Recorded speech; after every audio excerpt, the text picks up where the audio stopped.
Tension ഇതെങ്കിലും ഒന്ന് സെറ്റായാൽ മതിയായിരുന്നു. നമ്മളെപ്പോ വരികയും ചെയ്യുമല്ലോ. വള്ളി വന്നല്ലോ. എന്തല്ല എന്താ ഇവിടെ കറക്കോ? ഈ ഒന്ന് അവിടെ എവിടെയും പോയിരുന്നു. അവളിപ്പോ വരും. ഏത് എന്റെ പക്കയെ പൂക്കിയോ? എടാ മോനത്തിന്റെ ജീവിത പ്രശ്നമാണ്. പിന്നെ പ്ലസ് ടു പൊട്ടി എനിക്ക് കുറെ ജീവിത പ്രശ്നം. അനക്ക് കുറെ ഉണ്ടല്ലോ അവിടെ പ്ലസ് ടു.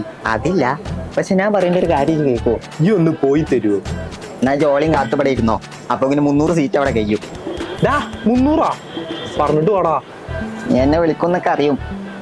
ആടാ 300 ഫ്യൂച്ചർ പ്ലസ് അക്കാഡമിന്ന് എനിക്ക് 6 മാസം കൊണ്ട് SSLC പ്ലസ് ടു കിട്ടാം. ക്ലാസ് പോകാനൊന്നും എനിക്ക് സമയമല്ല ചെങ്ങായി. എനിക്ക് പ്രേമിക്കാൻ ടൈം ഉണ്ടല്ലോ. എന്തോ ഓൺലൈൻ ക്ലാസ് ആണ്. ഒരു കാര്യം ചെയ്യാം, ഇതെന്തായാലും ഓക്കെ ആവും. അവള് വന്നിട്ട് പോവാ. നന്നാവൂടാ.